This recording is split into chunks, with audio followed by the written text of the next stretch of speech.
Hello દોસ્તો, welcome to my YouTube channel સોરઠની રસદાર લોકવાર્તાઓમાં।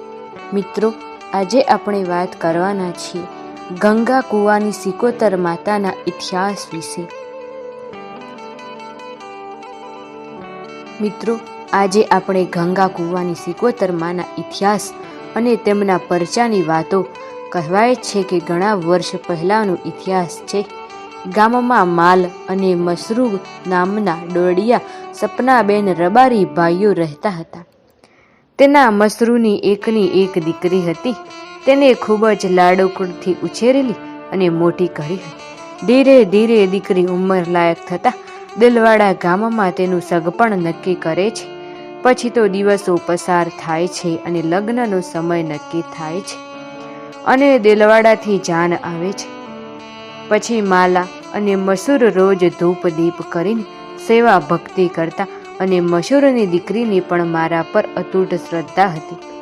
ભાઈઓ પાસે ઘણી ગાયો હતી એટલે પૈસે ટકે સુખી, એટલે દીકરીને કરિયાવળમાં ઘણી ગાયો આપી, સાથે કપડાં અને અન્ય ચીજ વસ્તુઓ પણ આપી। અમે દીકરીની વિદાય સમય થયો અને સૌ ગામને પાદર દીકરીને વિદાય આપવા ભેગા થાય ત્યારે દીકરી માલાને મસૂરને મળતી નથી અને અવળું ફરીને ઊભી રહે છે। બંને ભાઈઓએ કહ્યું, મારે કરિયાવરમાં કાંઈ નથી જોઈતું, પણ જતા વળી એક જ ઈચ્છા છે કે મને સાથે માતા સિકોતર આપો। ત્યારે માલા અને મસૂરે કહ્યું, તું વાત કરી જો અને માતા આવે તો લઈ જજે। તે દિવસે દીકરી પાછી વળીને માં સિકોતરના માટે જાય છે અને સાથે જવાની અરજ કરે છે। એમાં જો મેં તારી સાચા મનથી સેવા ભક્તિ હોય તો મારી એક જ વિનંતી કહેજે હો, એમાં તું મારી સાથે દિલવાડા આવ। સિકોતર અખંડ જ્યોત તેની સાથે લઈ લે છે અને માલાને મસૂરને મળીને વિદાય લે છે।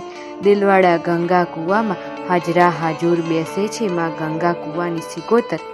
એક દિવસ ગામમાં બારવટિયા ચોરી કરવા નીકળે છે અને ગામડે ગામડે ફરતા ચોરીનો ઘાટ મળ્યો।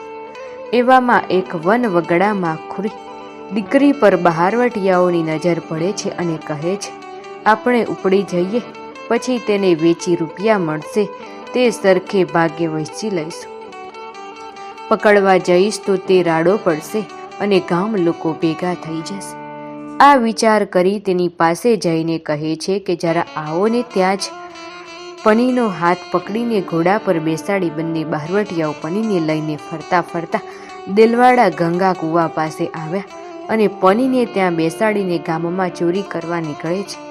પની એકલી બેઠી બેઠી કહે છે, હું રૂખીની એકની એક દીકરી છું, આજે મારો આધાર કોઈને હોય, જો મારી કોઈ માતા આટલામાં ક્યાંક બેઠી હોય તો મારી પાસે આવે। આટલું બોલે છે ત્યાં તો ગંગા કૂવામાં બેઠેલી સિકોતર દીકરીનો પોકાળ સાંભળી જાય છે।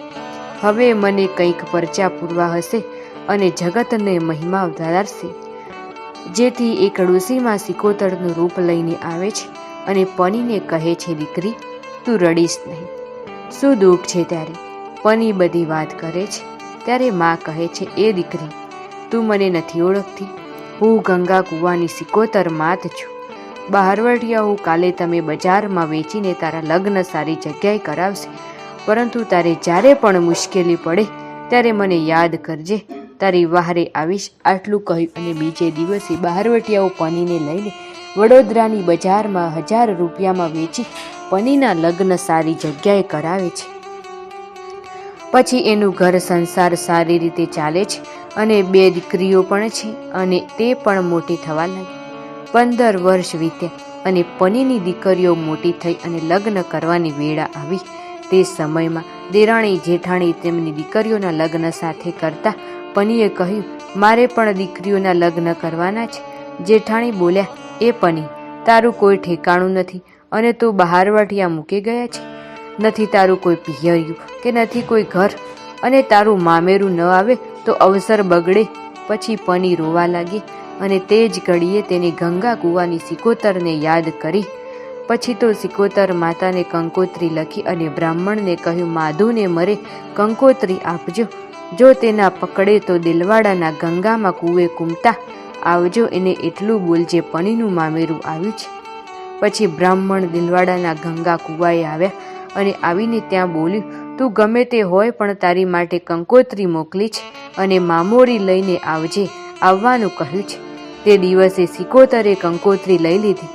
પછી તો સિકોતર કૂવાની બહાર આવી અને દેવ મંડળીમાંથી સિકોતર અને મેલડી સાથે જગતમાંથી હીરા મોતી અને ઝવેરાત ખરીદી અને મામેરું લઈને વડોદરાનો માર્ગ પકડ્યો.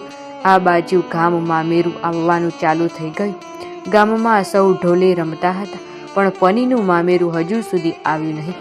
પની કામ કરવા લાગી અને ઘરના ખૂણે જઈને રોવા લાગી અને કહેવા લાગી, મારું મામેરું આવ્યું નથી, હવે હું જીવીને શું કરું? આ બાજુ સિકોતરને ખબર પડી કે પની રડે છે. માતાએ ગામના એક છોકરા પાસે સમાચાર મોકલે કે પનીનું મામેરું આવ્યું છે. ત્યારે છોકરાઓએ જઈને કહ્યું, પની કે તારું મામેરું આવ્યું છે. ત્યારે પની બોલી કે મારી મશ્કરી શું કામ કરે છે? છોકરો બોલ્યો, પણ પની, વાત સાચી છે, કોઈ બહેનો તને મામેરું વધાવવા બોલાવે છે. પછી સૌને સમાચાર આપ્યા કે ચાલો, મારું મામેરું આવી ગયું છે. પનીએ કંકુ ચોખા લઈ ગામના જાપે મામેરું વધાવ્યું અને ઘરે આવીને મામેરું જોયું તો સૌથી સારું મામેરું હતું.